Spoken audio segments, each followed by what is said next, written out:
Chers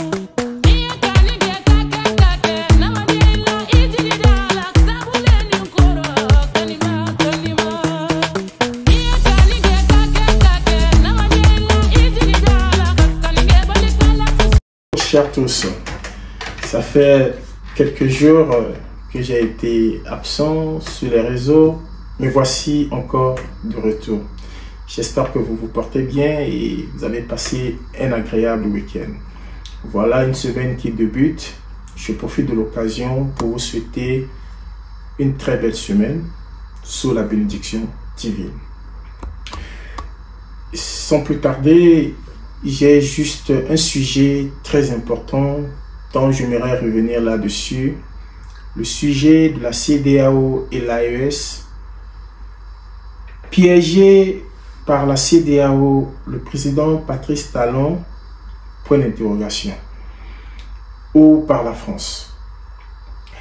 Quand vous regardez l'historique de l'affaire CEDEAO et l'AES, comme on l'a tous constaté, et je l'ai dit dans mes vidéos précédentes, que la posture que le président Talon a adoptée dans le temps a été une posture très remarquable. C'est vrai. Mais il y a une chose, dans la politique, on dit toujours que ce que on voit n'est pas forcément ce que on comprend. Et ce que on comprend n'est pas forcément ce que on voit. Allez-y retenir cela.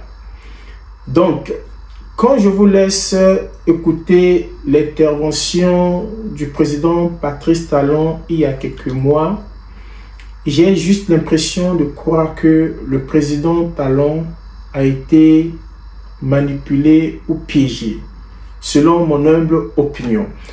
Quand on écoute son discours que je vais vous faire écouter, vous allez bien l'analyser avec moi et l'écouter. Je pense que ça vous dit tout.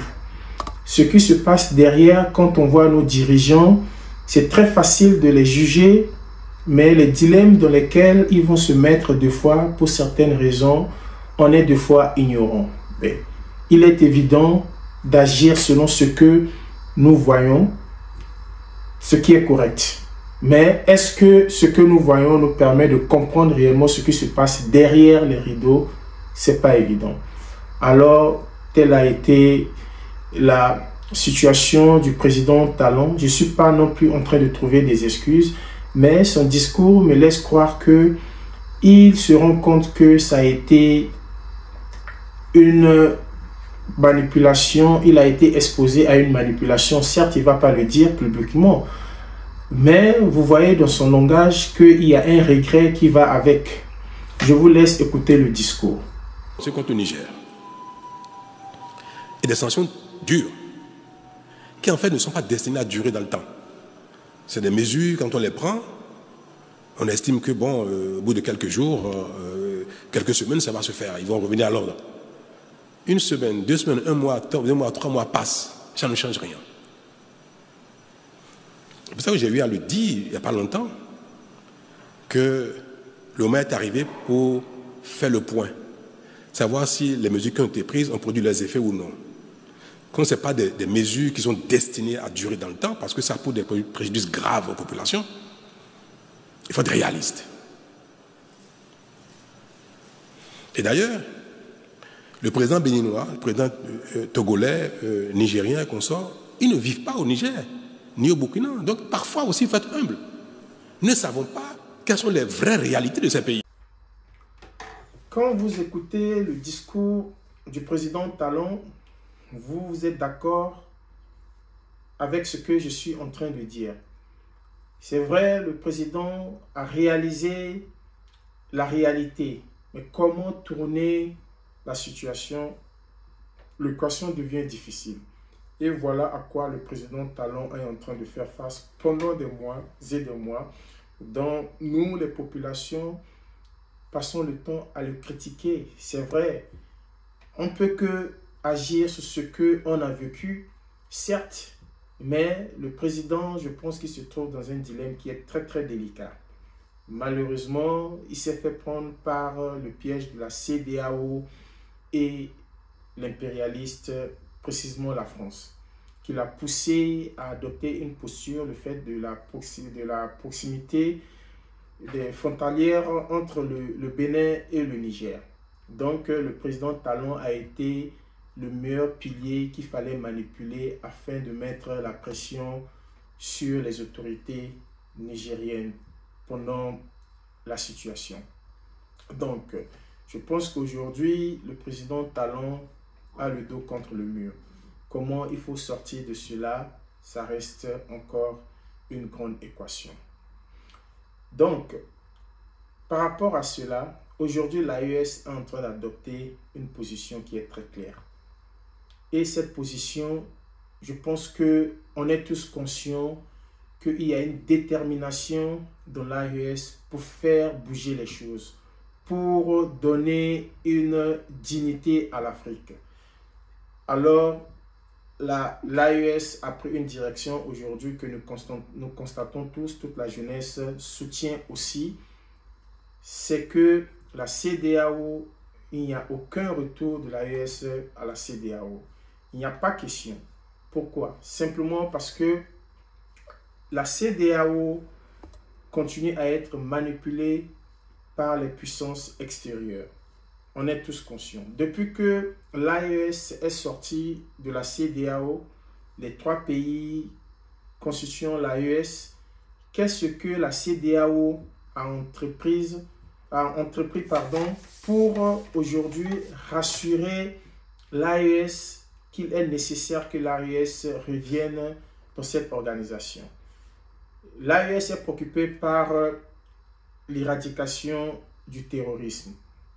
Voilà que la CEDEAO ne propose aucun plan pour l'AES.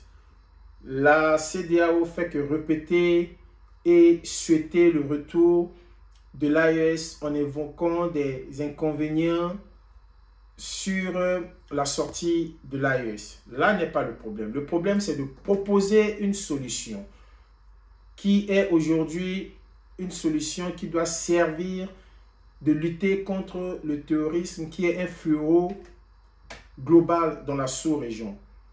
Je pense que le ridicule ne tue pas. La CEDEAO continue à ne pas comprendre ou à faire la sourde oreille comme s'il ne comprend pas le problème qui préoccupe les pays de l'AES. Les populations sont meurtries par le crime du terrorisme et la CEDEAO est préoccupée par des élections quand est-ce que les militaires vont partir. Alors, ça vous dit déjà, une force ou une organisation qui est financée par une force extérieure est manipulée. Les problèmes qui sont les problèmes majeurs de l'AES apparemment ne préoccupent pas la CEDEAO. Ils ont eu le temps d'avoir ou de comprendre qu'il fallait mettre une force en attente pour faire partir les militaires du pouvoir. Mais aujourd'hui, ils n'arrivent pas à comprendre qu'il faut avoir une force régionale pour lutter contre le terrorisme. Triste réalité. Je vous laisse écouter une intervention d'un corps diplomatique italien en son temps où le président Bazoum, il était ministre et il a expliqué son entretien avec le président Bazoum car c'était une situation qui était prévisible concernant le coup d'État et la chute de la Libye, ce que ça engendrait dans la sous-région. Je vous laisse écouter l'intervention de ce monsieur qui est italien. Nous travaillons pour le DDR en RCA et nous savons que la RCA, tant bien que mal, cherche tous les aides qu'elle peut trouver. Disons-nous la vérité, les Russes ont sauvé la vie à Touadéra à un moment donné, contre les rebelles. Personne d'autre l'aurait fait. Personne d'autre n'était là pour le faire. Mais aujourd'hui, il y a aussi les Américains. Même toute cette obsession occidentale, non, nous et pas les autres, je trouve est vraiment une obsession. Il faut comprendre que le monde est devenu adulte beaucoup plus rapidement de ce que nous les Blancs, avions pensé. Et en ce sens, l'Afrique fait son chemin. Vous avez cité, Monsieur le Ministre, la guerre en Libye. Je me rappelle la guerre en Libye. En Italie, Même les cailloux savent que la France sarkozienne a voulu la guerre en Libye contre l'avis de Berlusconi, mais qui était faible. Comme toujours, l'Italie est plus faible parce qu'elle a une dette énorme qui est garantie par les autres pays de l'Union européenne. Donc on doit faire attention. Patati, patata, patata. Ça, je vous laisse cette histoire. Et puis les Américains ont laissé faire. Mais nous, on avait dit que c'était une erreur.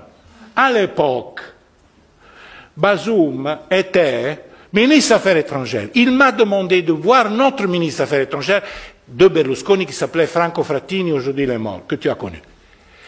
Et devant lui, j'ai organisé la rencontre, il a décrit ce qui se serait passé au sud si on avait laissé faire la guerre de Libye. Un désastre. Il a décrit le désastre qui se s'est déroulé après. Il y a des conséquences à tes actions. Nous regardons un coup d'État comme s'il n'y avait pas l'histoire derrière. Il y a des conséquences. Tout a été disloqué.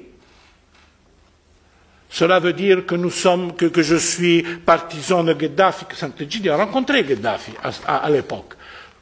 Gheddafi avait beaucoup de défauts, bien sûr.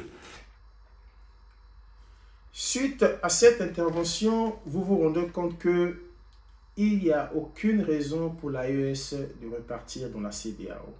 Ce n'est pas un souhait pour moi, mais c'est une réalité. C'est des faits. Alors, une organisation comme la CEDEAO est en agonie. Quelle serait la solution pour la CEDEAO de remettre les choses en marche? C'est carrément une réforme. Une vraie réforme dont les peuples ont besoin et une honnêteté. Cette honnêteté-là peut encore donner peut-être la chance à la CEDEAO de regagner ou de faire revenir ces États-là dans la CEDEAO. Mais ce que je ne crois pas.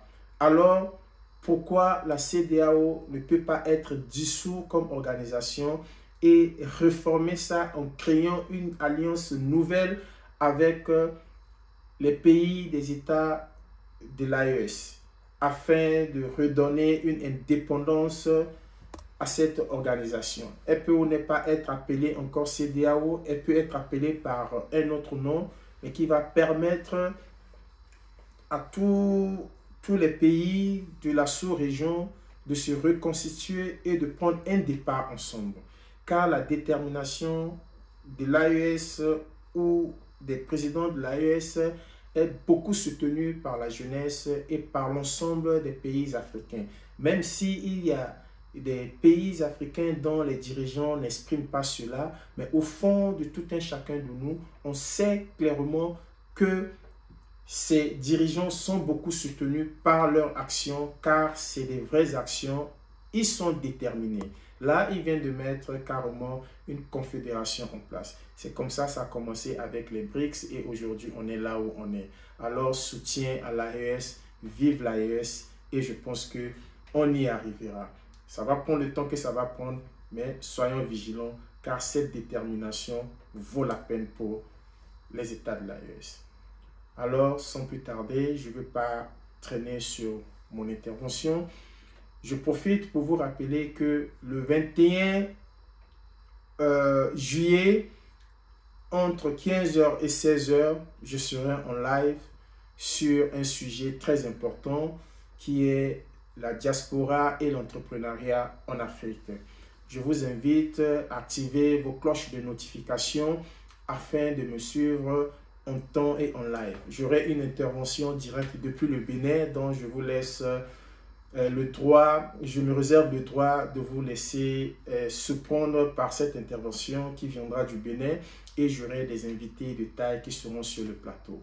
Ne manquez pas au rendez-vous et je pense que vous aurez l'opportunité d'apprécier cette émission le 21 juillet 2024 de 15h à 16h. Je serai en live sur le plateau avec des invités. Soyez au rendez-vous. Et surtout, partagez les vidéos, partagez car j'ai besoin de votre soutien afin de continuer à vous offrir ce contenu et ces analyses que je fais jusque-là. Je vous remercie. Bon début de semaine encore une fois de plus à tous. À bientôt.